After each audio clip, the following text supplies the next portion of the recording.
Hi, I'm Chantel, and just like every other 16-year-old around here, I'm in high school. But I also work part-time as a babysitter and in my aunt's hair salon to try and save up some money to buy myself stuff, like clothes and shoes, and maybe one day, if I save enough, I'll buy a car. So yeah, I babysit a lot for my neighbors. They've only got this one kid, Josie, and she's the sweetest, and she really likes me, so I feel like they pay me just to hang out with this cool little girl. She always goes to bed early, and then I get to spend the rest of the night watching movies and texting my friends. And the best part? They pay me so much. They're totally rich, and they just bought a sports car. It looks so out of place on our street next to everyone else's beat-up old cars. When they first got it, we were all so amazed. A red Ferrari. My friends and David, the guy I have a crush on, kept saying I should just ask the family if I could maybe have a ride in it sometime. But there was no way I was doing that. How awkward. But I really loved just staring at it.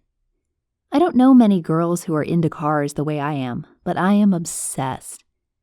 One night, they called me and asked me to babysit, and David came over too and we watched movies. When he arrived, he was like, "Babe, we need to ride in their Ferrari." I just looked at him as if to say he's crazy.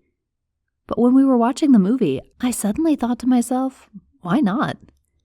The keys were sitting on the coffee table in front of us, and they were practically shouting my name, begging to be picked up.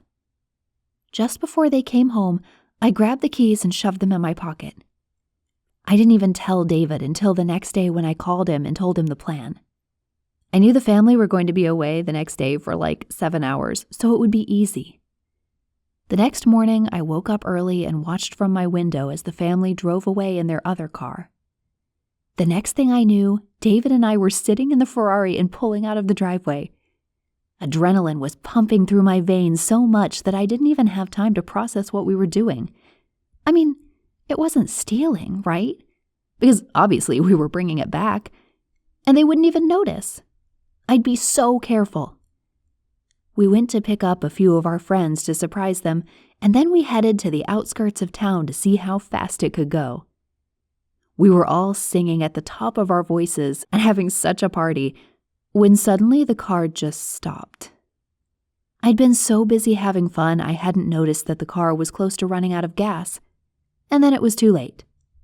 There we were, broken down, no gas station anywhere nearby, and then we heard cop sirens. And I freaked out. I told everyone to get out of the car and run. We just abandoned the car next to this forest and ran for our lives. I thought the cops would catch us, and I saw my life flash before my eyes. Me in this prison cell. What would my parents think? I was too afraid to go home, so I stayed at my friend's place that night, and eventually I plucked up the courage to head home. And I couldn't believe it when I walked onto our street and the red Ferrari was sitting in their driveway. Was I seeing things? How did it get back here? Had I dreamt it all? I quickly went to my room and lay on my bed. Then my phone rang. It was the mom from the family asking if I was free to babysit that night as they had another conference. I wanted to say no, but the word yes slipped out of my mouth before I could even stop it. I was shaking as I walked over there later that day, and the mom asked me if I was feeling okay. I said I was fine, and tried to act as normal as possible.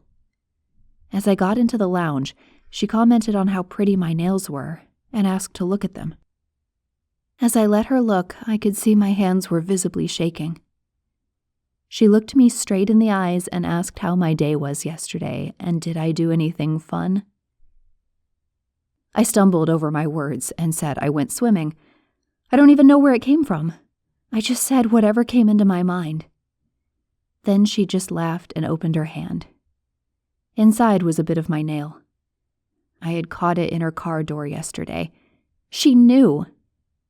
I didn't know what to say, and then suddenly my parents came out of the kitchen and they were all just staring at me. Apparently the cops had found the car and found my nail on the seat, and now here we were, and you can't imagine the amount of trouble I was in. I have been grounded for months, and obviously I was never asked to babysit again. They decided not to press charges because I'm just a kid, but I really messed up. and I'll be paying for this for a long time. What do you think of my story? Please feel free to share your comments and thoughts in the comments section below, and don't forget to like this video and subscribe to our channel.